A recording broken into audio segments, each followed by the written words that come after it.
Вот еще из полезного про кибермошенников, ну вообще про всевозможных мошенников будем сейчас говорить. Из последнего. Такие сообщения лично мне приходят, пару раз в неделю точно. Привет. Сообщение в WhatsApp. Есть возможность одолжить 30 тысяч рублей. Я завтра утром верну, положу наличку на карточку и верну. Написал мне, я даже не знаю, что за человек. Фотография, конечно, есть, видимо, судя по переписке с этим человеком, мы когда-то общались. Понятно, что ее взломали, ее мессенджер взломали. Мне пишут мошенники. Никому я не ответила, никуда никакие деньги, естественно, я не переводила.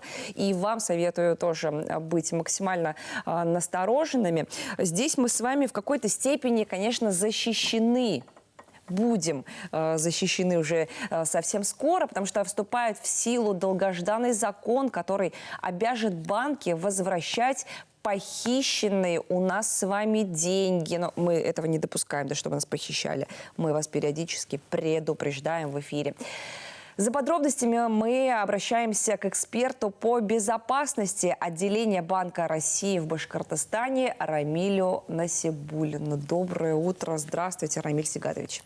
Доброе утро. Действительно, пока закон еще не вступил в силу, осталось нам ждать не так уж долго, 25 июля вступает закон, который обяжет банки более ответственно относиться к денежным переводам граждан и стимулировать развитие своих антифрод-систем, систем, направленных на противодействие кибермошенничеству, в своих системах для того, чтобы защитить наших граждан. То есть, я правильно понимаю, 25 июля вступит в силу закон.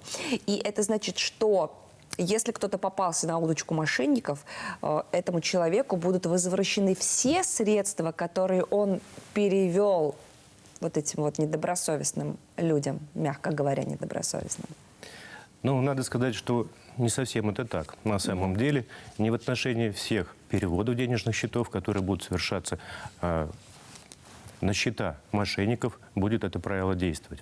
Закон предусматривает правило возврата денежных средств только в том случае, если кредитная организация, то бишь банк, совершил перевод на счет, который был уже отнесен в базу данных, внесен в базу данных, который находится в Банке России. Я поясню. То есть, если когда-то банковский счет, счет, сим-карта была где-то засвечена в каких-то преступных схемах, в каких-то там мошеннических схемах, эти данные будут внесены в базу данных. И вот правило по возврату денежных средств переводов будет распространяться только на те переводы, которые были совершены на счета, которые находятся в этой базе. В так называемом черном списке, да? Да. А если номера карты или номера телефона в черном списке нет, соответственно? Тогда такой обязанности у кредитной организации не будет возникать. В данном случае будет действовать стандартная схема. В случае, если действительно в базе не были эти сведения о такой карте, о таком счете, и клиент совершил перевод, банк не будет обязан возвращать денежные средства. Здесь будет стандартная схема.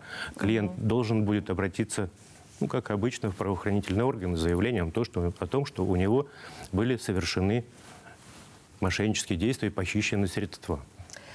Как попадают вот эти вот карты мошеннические, номера телефонов мошенников в этот черный список? Мы, может быть, можем как-то поспособствовать этому? В этот черный список эти сведения будут поступать на основании заявлений граждан, у которых уже были... вот как раз заявления граждан, которые будут обращаться в свои банки о том, что в отношении них там были совершены мошеннические действия, и с их карты были украдены деньги. Банк эту информацию передаст в Центральный банк Российской Федерации, в эту базу, в этот черный список, и этот список будет доступен для всех остальных кредитных организаций. Я просто представила такую ситуацию. Кто-то случайно попал в черный список со своей карты. Просто человеческий фактор. Надо сказать также, что не просто так туда будут вноситься эти данные. То есть будет некое обращение гражданина, который уже потерпел какие-то там финансовые убытки, потери какие-то. Человек может предполагать, что он ничего не делал, и он просто так туда попасть не может, потому что в заявлении будет, конечно, указано, на какой счет он переводил эти деньги. То есть это будет обосновано. Вот, опять же, призываем наших зрителей обязательно ходить в отделение банка, в отделение полиции, обращаться в том числе, если вдруг какая-то связь, какой-то контакт с мошенниками у вас уже произошел. А вот, допустим, банк обнаружил, что человек хочет перевести деньги на карту из черного списка, да, будем его так назовем, и как банк блокировать будет этот перевод? Ну вот с 25 числа вот уже будет обязанность банка в случае, если совершается перевод, клиент переводит денежные средства на какой-то счет, и этот счет оказывается в этой базе, в черном списке. Банк вынужден будет приостановить эту операцию, проинформировать клиента, это его будет обязанность, о том, что вы совершаете перевод на сомнительный счет, который уже засветился в каких-то подобных операциях.